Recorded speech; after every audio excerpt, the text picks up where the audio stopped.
coastline is breathtaking. And it's astonishing scenery like this that creates a yearning to live in a fabulous home by the sea. There's a magnetic appeal that seems to draw us to the ocean. And once under its spell, it's almost impossible to resist. Last summer I had an exceptional opportunity to explore some of Britain's best seaside homes. But that journey was just a drop in the ocean when it comes to the amazing coastal properties and awe-inspiring locations that we have in these islands. I'll discover how the elements helped shape the architecture of our seaside towns. Nice. Wow. I'll design my own fantasy coastal houses. It's totally bonkers and impractical, but I don't care. And meet more people lucky enough to call our superb shoreline home. Very nice family house. I think you've got it just right. This is wonderful, isn't it? Beautiful. It doesn't get much better, does it?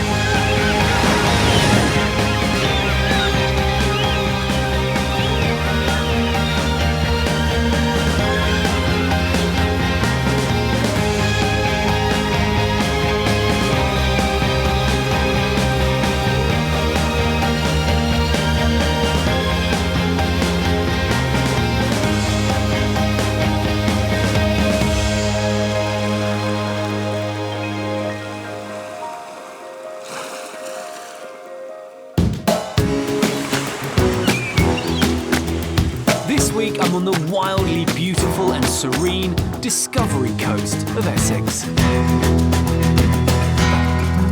where former military barracks become homes for the wealthiest top brass. Quaint cabins straddle the shoreline, and blossoming bungalows scale new heights of beauty. Oh, that's a great deck, and that's a pretty epic view, isn't it?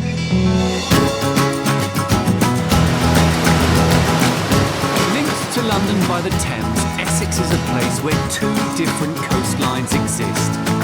From its brash seaside resorts to its tranquil creeks and pristine salt marshes that are havens for wildlife. Say Essex to a lot of people who don't live here, and it conjures up a certain image of fake tans and footballers' mansions.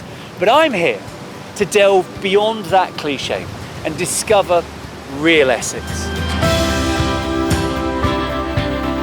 Stretching for over 350 miles, Essex boasts the longest coastline of any county in England, from London and the Thames estuary to the border with Suffolk in the north.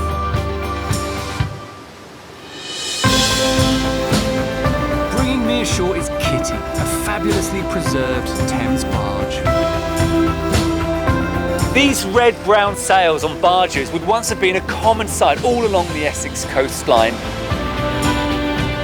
Their shallow draft and flat bottoms make these boats perfect for navigating the serpentine, estuarine coastline.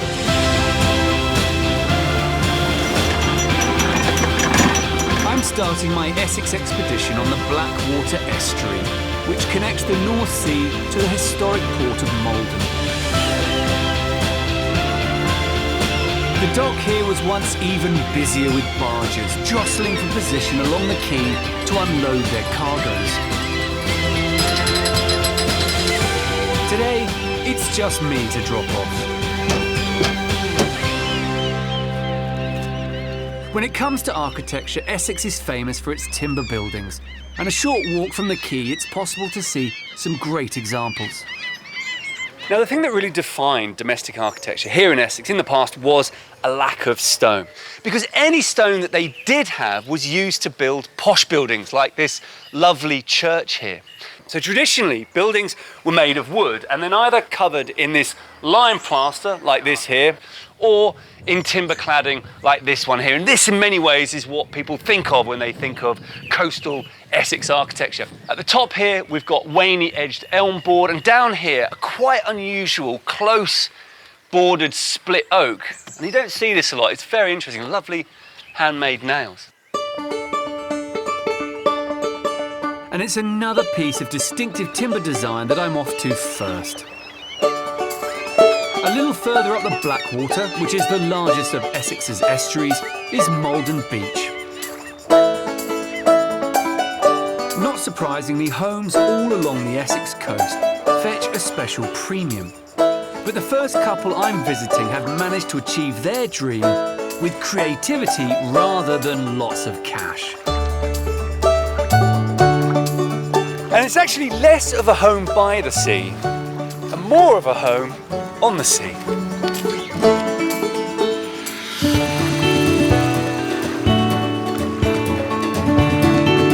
Raised on ancient stilts, this historic beach house, more Mississippi Delta than Maldon mudflats, sets the gold standard in modern coastal chic.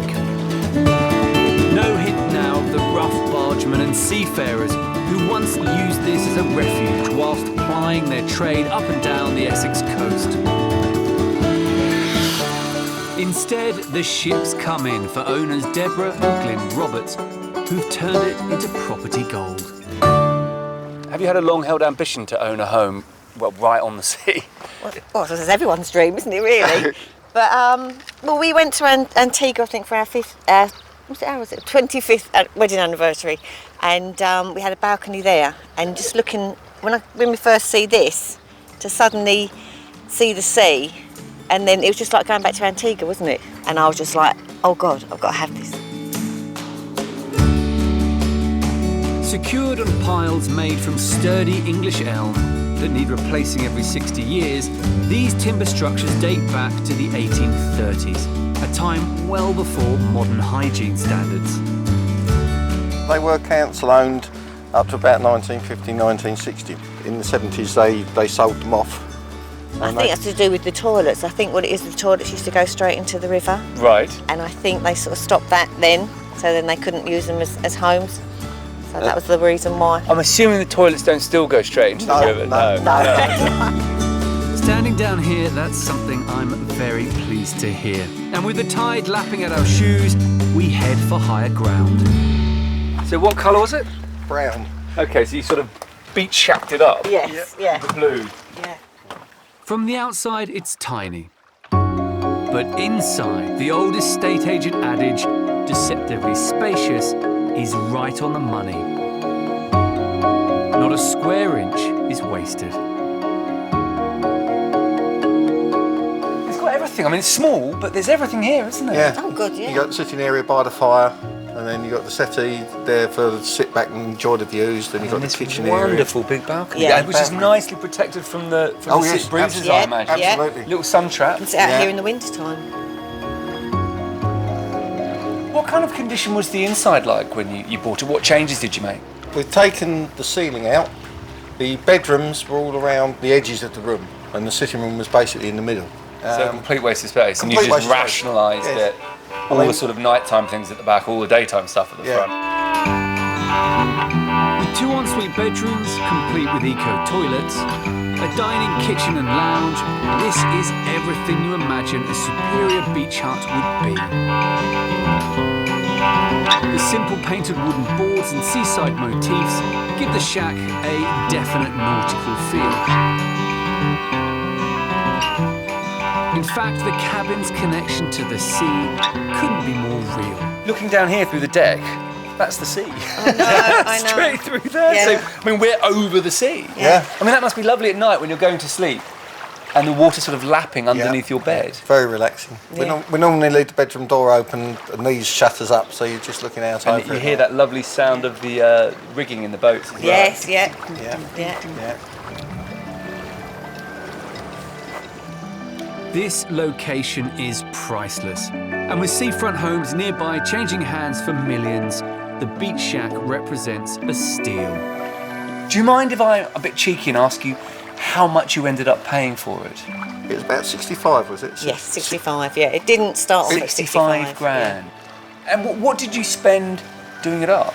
Yeah. We don't really know because we was just sort of doing it as it happened, but Probably 10 to 15.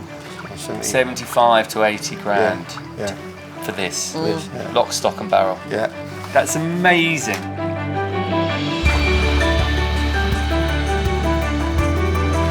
standing here on a day like today with this weather, I mean, you could be back in the Caribbean, couldn't you? Oh, it's lovely. You've got what you wanted. Yeah, definitely. Well, I think it's wonderful. I could definitely spend a couple of weeks here. In weather like this, I could spend a long time here. It's wonderful.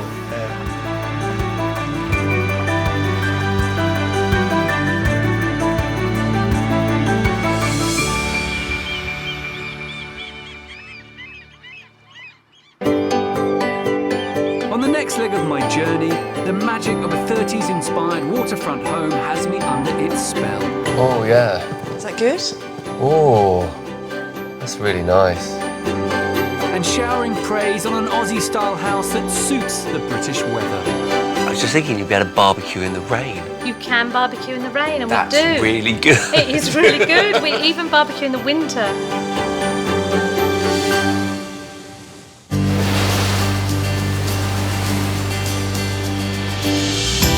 I'm in East Anglia to uncover some of the best seaside properties Essex has to offer.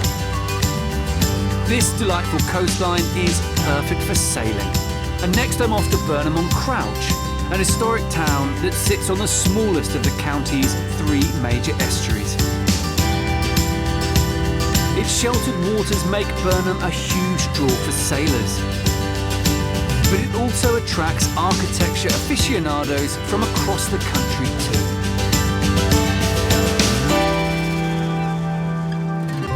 When do you think this building was built? The 1960s? Well, you're wrong. It was actually built in 1931. And it is a Corinthian yacht club. And it's one of the very earliest examples of modernist architecture in this country. You can see up there it's referencing ocean liners. In fact, it feels like a boat with the, the estuary moving past it as the tide comes in. And down here, these little portholes, that was a bar that at high tide goes underwater. How cool is that in the 30s? It's amazing, especially given its location here next to this very quaint, traditional Essex town. It was a really visionary piece of commissioning. I think it's rather wonderful. It's no surprise such an iconic building should inspire. And just 100 yards away is a modern homage to the 30s masterpiece. With swathes of glass, layered balconies and epic views of the estuary, the key house is Corinthian to its core. And fittingly it's home to sailing enthusiasts, architect Mike Lewis and his wife Diana.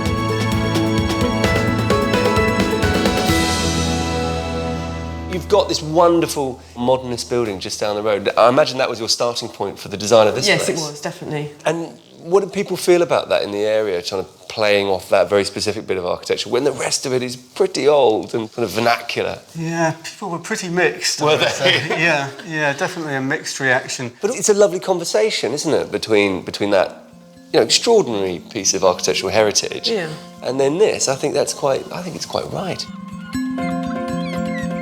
A building like this in a prime location on Burnham's historic waterfront should make an impact. And I think its stark exterior of reinforced concrete and rendered masonry really complements the Corinthian. While inside, the stunning reception hall, complete with cantilevered staircase and 22-foot-high ceiling, bathe the house with light. So it's an upside-down house? It's kind of upside down. It's there's a little bit of bedroom down here, living, and then bedroom on top again. So it's more like a hamburger house. Stacks.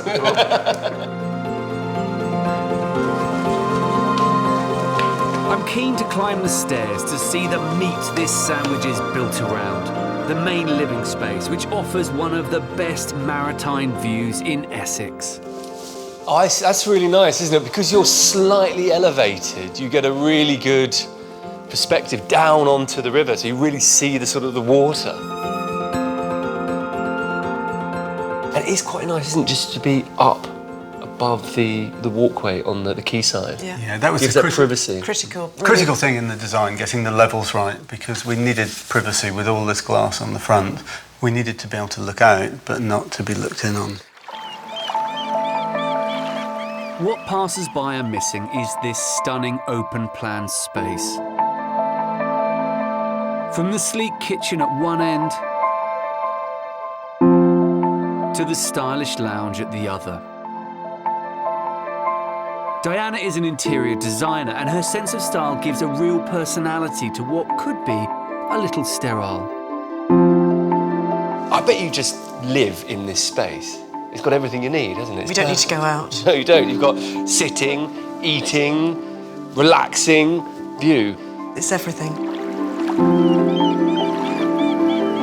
The 9-foot-high sliding doors give access to a terrace, but to really enjoy this view, there's no need to go even that far. Do you use this? I've always wondered about these. Do you actually sit in it? Absolutely. Whenever we can, especially in beautiful weather when the sun's shining down onto the chair.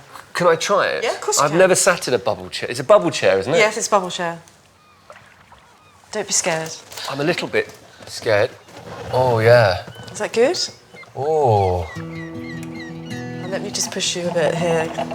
that's really nice. I might just go to sleep for a while.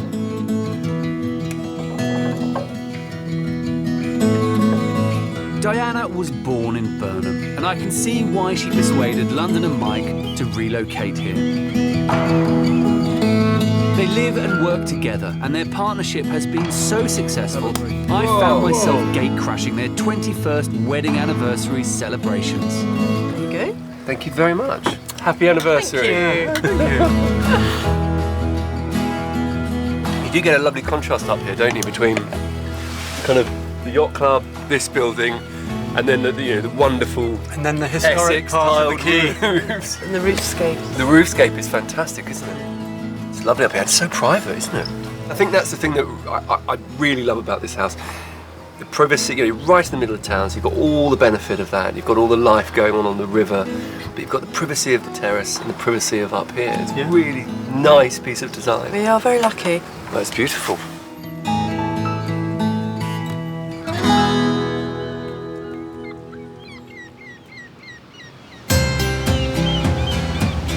You don't have to be a sailor to feel the magnetic pull of modernism, and if you're looking to anchor a home here, the Essex coastline has more than its fair share to choose from. Frinton-on-Sea excels in 30s originals, and this new top-floor apartment on the seafront is carrying on that elegant tradition. With 2 bedrooms, a luxury kitchen and underfloor heating, it zings with jazz-age glamour, but comes with modern sophistication and is on the market for £449,000. If a life on the coast is poetry to your ears, how about this top-floor flat in the wonderfully rhyming Lee-on-Sea?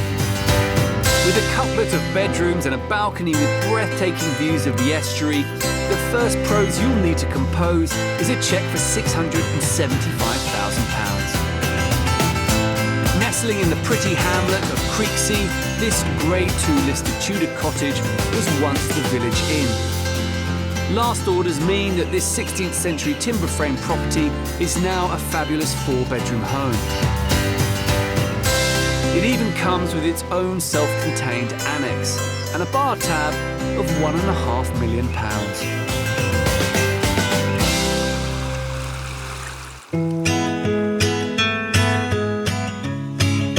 Next, I'm heading north across the Dengie Peninsula to the serene island of Mersey. It's 7 square miles of beaches and farmland, with the proud claim of being England's most easterly inhabited island. Occasionally cut off by the tide, Mersey's a place people have been escaping to since Roman times. And what better way to get away from it all than these quirky houseboats moored on one of its many creeks? But I'm off to see a home that hides its charms a little more discreetly. Now, this might look like a fairly ordinary cul-de-sac that could be almost anywhere in the country. But actually, this is a cul-de-sac with a surprise. From the street, my next port of call is giving little away. And don't be fooled by these unassuming pitched roofs. They're keeping the lid on more than a few interesting secrets.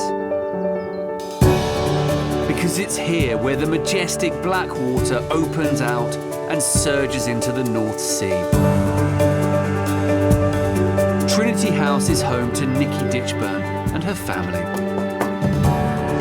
Hello. Hello, Nikki. Nice to meet you. How are you? Yeah, good, thank you. You're right on the seashore. I didn't really expect that when I came down that little street. Yes, we're right on the beach here.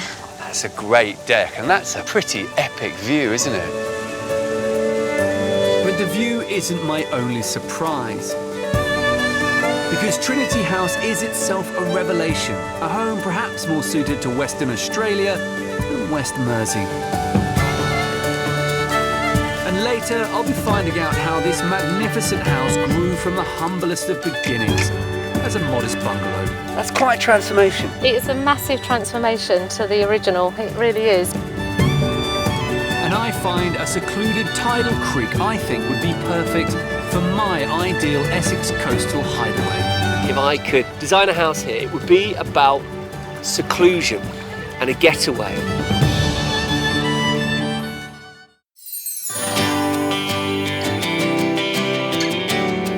I'm on England's eastern seaboard, discovering fantastic coastal homes in Essex. So far, I've visited a stylish beach hut on stilts and seen how a masterpiece of 1930s design has inspired a new wave of coastal chic. Now I'm on the tiny island of Mersey, where interior designer Nikki Ditchburn has created a stunning 4-bedroomed Australian-style beach house. Downstairs, below street level, is the main living area, with its cleverly conceived sheltered veranda. This is a great space underneath that deck. Yes, it's brilliant. We use it all the time. It's nice that you've wrapped the living space around it as well, so it becomes like a fourth room, doesn't it? It does, and you know, with the 2 doors open, you can go from the lounge through straight to the kitchen, and it just all flows really nicely. And then in summer, doors open, and then you just cut between. It's fantastic. While this house has an Antipodean feel, it's tailored to the essentials of Essex life. Being down under the veranda allows outdoor living, even in the pouring pommy rain. There's a hot tub instead of a cool pool, and somewhere to put shrimps on the barbie, whatever the weather. I was just thinking you'd be able to barbecue in the rain. You can barbecue in the rain, and That's we do. really good. It is really good. We even barbecue in the winter. I barbecue in the winter a little bit, but mine's in the rain. Yeah. Not as clever as yours. Nikki's drawn her inspiration from 2 different design traditions. Visits to see her brother in Sydney offered exterior ideas. But husband Lars is Danish, and the muted colours and cool, clean lines of the interior, from the luxurious yet minimalist kitchen to the cathedral-sized master bedroom, are unmistakably Scandinavian. That's pretty epic window to have in your bedroom, isn't it? It's amazing. That's fantastic. We made an effort to sort of position the bed so that when you wake up, you get the whole view, both sides, so you can see the sun coming up. With a garden rolling down to the sea, this house full of surprising treasures has another even closer to the water's edge. The original boathouse has been converted into a luxury 2-bed annex, complete with compact kitchen, ideal for guests or when family members feel like being home alone. But the most remarkable thing about this home is what it used to be. When Nikki bought the house 10 years ago, it was a diminutive, dowdy dormer bungalow. But she had the vision to realise what it could become. What did you think when you first saw it? Were you immediately in love, or was it I was immediately in love. with the potential, or with the build? potential Right. and the, you know, a project and the potential, and I knew it could look amazing, all finished, and be perfect for us. Yeah. Well, I think it's an amazing transformation to take the worst house on the best plot on the street and then, make that. I think it's very, very ingenious. Ah. And that sea looks very inviting indeed. With With the shore beginning where the garden ends, there's a seamless link between land and sea here. One Nikki and her family are keen to exploit for all its rich potential. I'm heading out onto the water with her son Ollie to immerse myself in some of that mesmerising estuary landscape.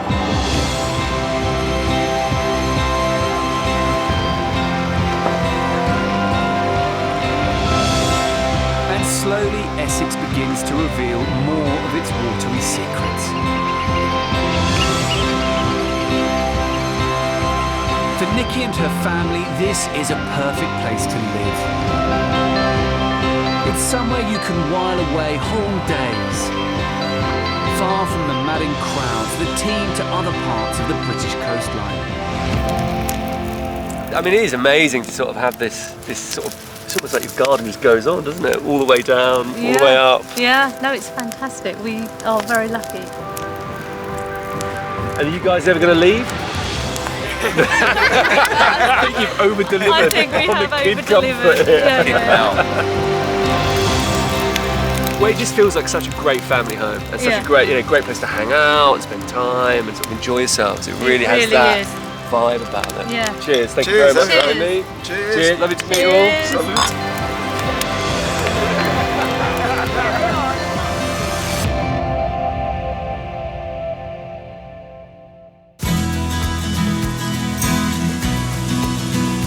I think I'm starting to get what the Essex coast is all about.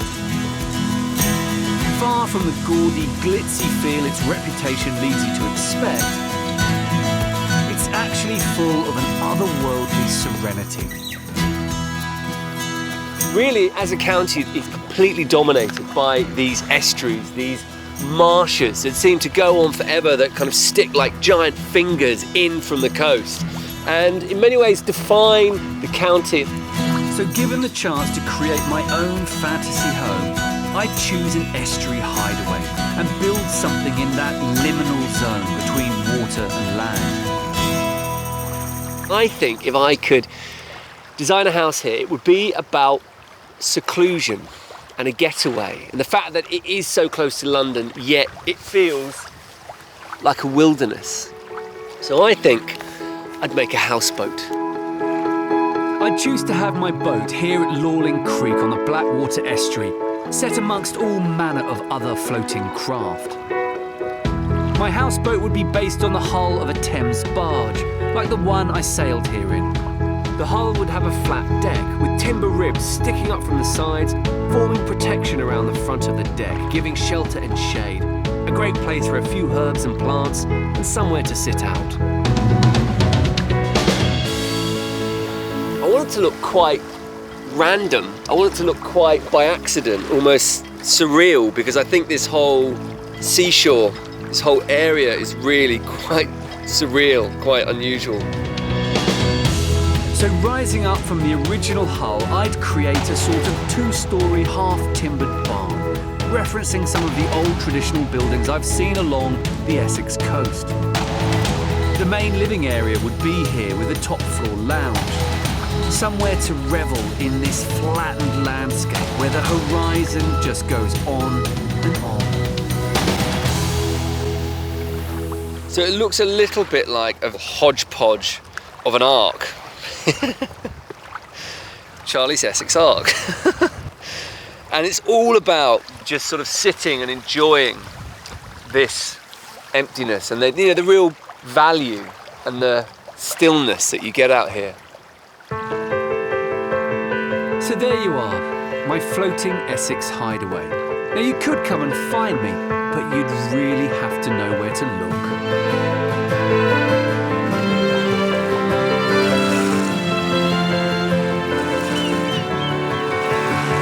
Much of its coast fanning out from the great Thames estuary in London, the Essex shoreline has always been of enormous strategic importance. Where yachts and sailing dinghies gently bob up and down, vast armadas would have assembled as Britain's military might took on the world.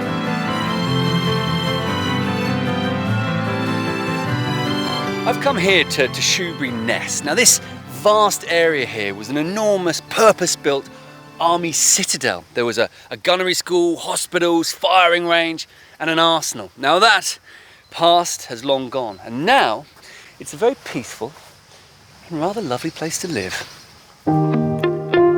Walking through the grand main arch, it's difficult to imagine the ear-splitting bombardments that once routinely filled the air, as artillerymen trained to go into battle. The garrison dates back to the 1860s, when the country was embroiled in the Crimean War. The invading force of military personnel dominated the area for over a century, until the unit was disbanded in the 1970s. But today, these fabulous buildings are once again gunning for glory.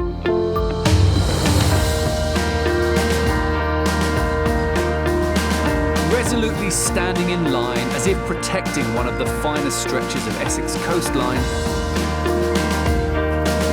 this fine honey-coloured terrace was once home to the garrison's top brass.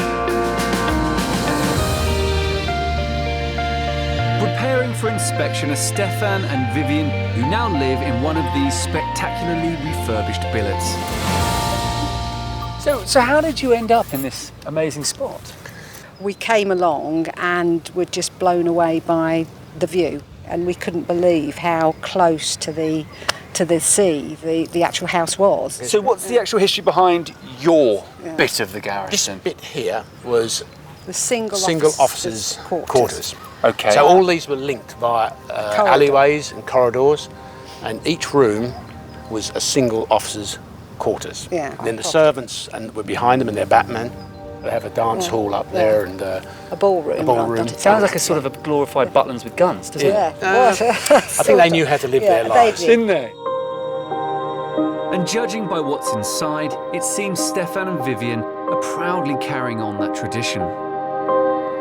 Where previously each officer would have had one well-appointed room, 4 have been combined to form Vivian and Stefan's house. I can see there's a definite Art Deco theme going on here. Love Art Deco. I just think that period, the design was so ahead of its time. And actually, this building was only built a short time before that. Arts and crafts into Art Deco, it's that interesting transformation, isn't it, from what you would think of as the past and what the early beginning of sort of modern ideas, although the cabinet making was still quite traditional skills. Because this is beautiful, this veneer.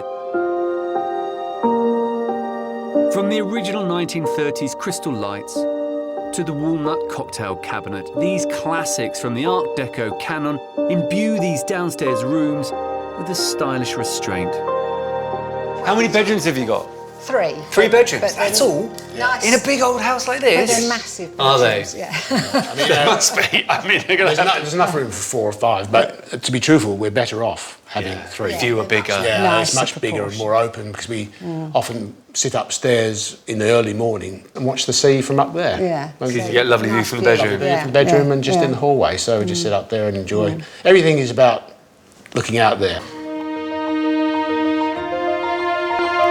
A devastating fire before the renovations meant the interiors were lost, but wherever possible the integrity of the listed building has been kept intact.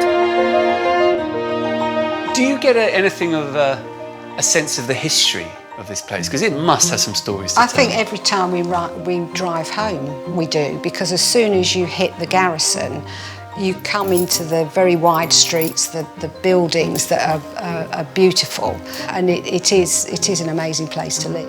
Well, I can see why you bought it. I mean, that's amazing, and the history is just fantastic. That's the thing, the history and the view. The pampered officers class of old would be proud of the way Vivian and Stefan are keeping this standard up here.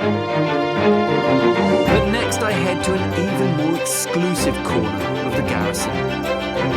To a home full of the kind of bling even the most bombastic of brigadiers would have struggled to imagine. I walked in the door and thinking, gosh, how are we going to make this a home? This is a big project. And I'll discover how two ordinary semis have been boldly combined into one extraordinary new seaside villa. It's got real scale. Yeah. You know, from the front to back, you see all the way the entire length of the house, and Yeah. that gives it a bit of drama.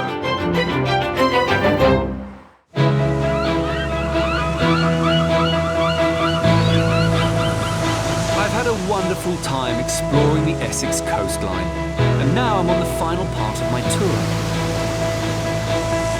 From the Australian beach house making waves in Mersey to the quirky timber shack in Maldon, this is a place of genteel rebellion. Here in Shoebury-Ness, I've been reconnoitring a former Royal Artillery gun school. This blast from the past has exploded back into life as high-class seaside homes.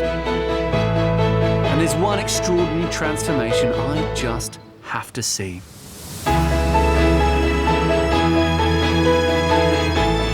This was once the base's ballroom and dining hall. Now owned by a secretive millionaire, it's been turned into a 4-bedroomed mansion. And together with its interior designer, Louise Bradley, I'm about to be given a rare peek inside. Look at this.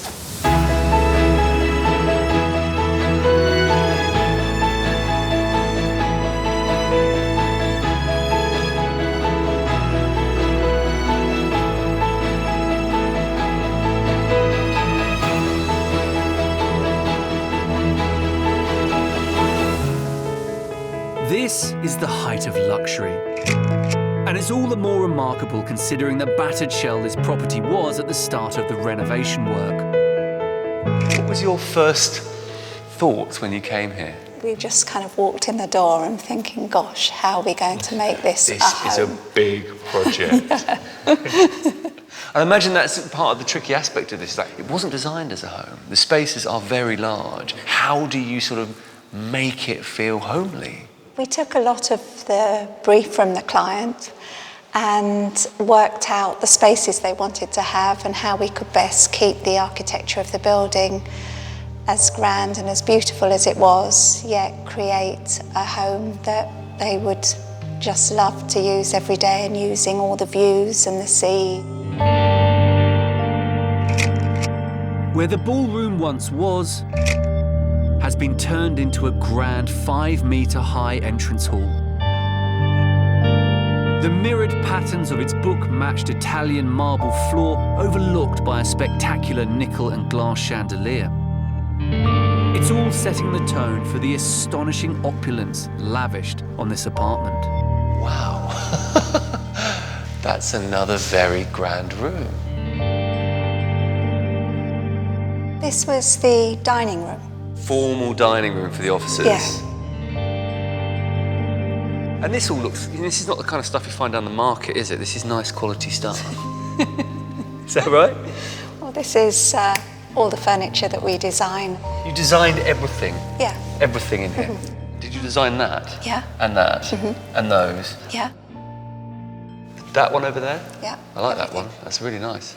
What about that? What, the pots? Yeah. No. Nearly everything's bespoke for the room.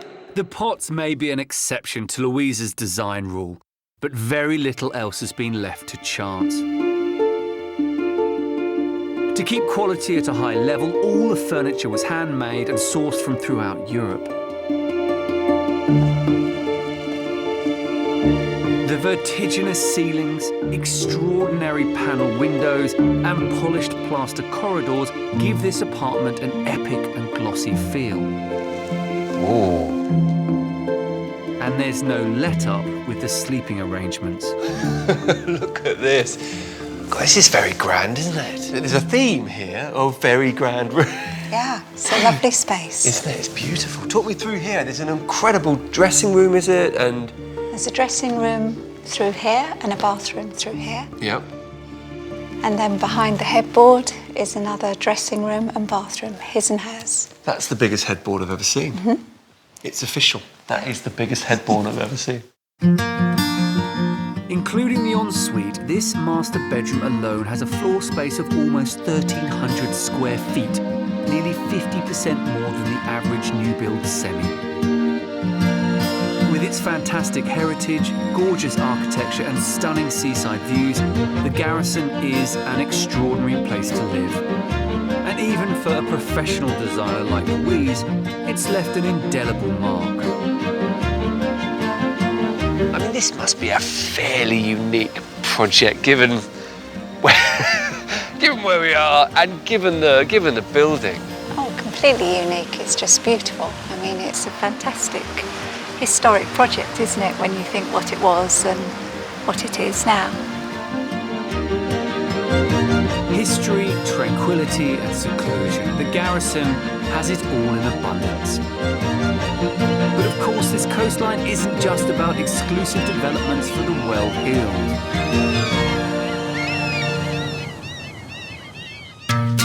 Essex has been the go-to playground for generations of cockneys. Places like the lively resort of Southend attract high-octane thrill seekers. But others come to towns like this, the poetically named Leigh-on-Sea, to sample some of the local delicacies like cockles and jellied eels. Although even as a seafood lover, I'm a tad sceptical. With some vinegar, these cockles are definitely edible, but I'm not in Leigh for the food. I'm here to see a seaside house that has something of a split personality. Lee's on the north side of the Thames estuary, just as it begins to drift out into open sea. It's a place of grand Victorian villas, perched on a commanding hilltop. And in this imposing-looking example, owner Linda Thomas has pulled off a very clever trick. So originally this was a semi-detached pair of houses. Absolutely. I'm assuming the dividing line was right through the staircase. Yes. But there were two staircases. Two staircases. Obviously, yeah. That's an extraordinary... I've never been in a house which was two semis and have been brought together. Oh, well, we decided we wanted a bigger house, but smaller rooms, and this worked. Ripping out two standard staircases and the dividing wall has made room for this very grand entrance. The polished oak handrail and wide hallway with reproduction Victorian tiles set the scene for a house full of sweeping ambition and ever-changing moods. And looking in here, I'm seeing something that's kind of a bit more traditional, a bit more kind of luxurious. And through here, this looks a bit more contemporary, doesn't it? Yes, it does. It's more beachy, we thought, this side.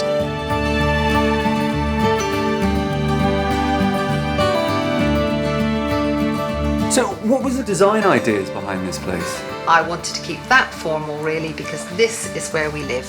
And then when people come, that's the posh you bit. get dressed up. And we go in there.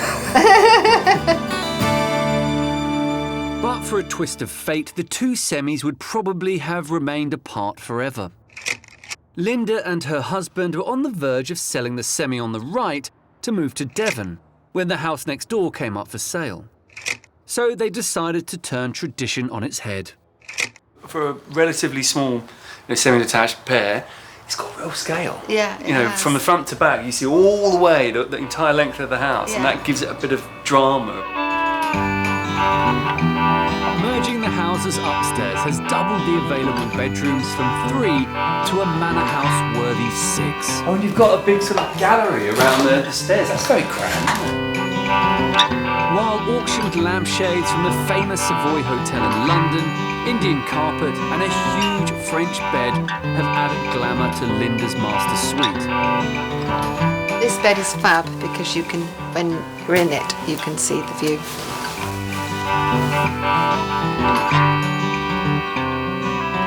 Yep, you can. And you've got these amazing channels through the mud when the tide's out. Yeah. And I suppose everything going into London goes right past you. Yeah, we get big boats going up there.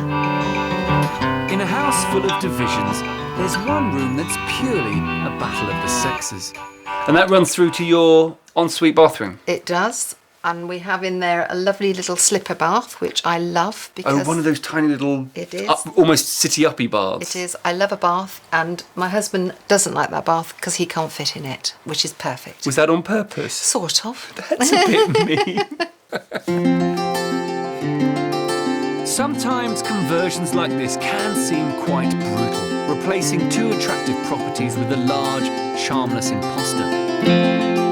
But with its combination of seaside chic, Victorian refinement and monumental estuary views, this is an experiment that proves 2 into 1 can go. Well, I think it's lovely, and I think that you should be starting a new trend across the country of rejoining semi-detached into beautiful detached homes. Thank you very much.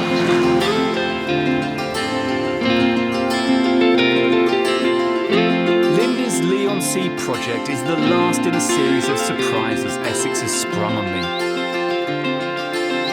This is a place that's very different from its loud reputation.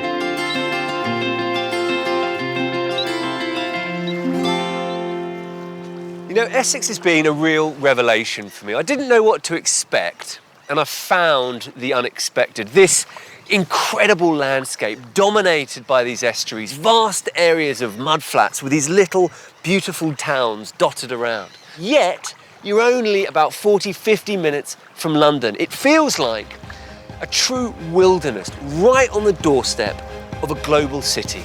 And that is very special. Next time I'm on the Solent, where gleaming modernist homes perch on the shoreline.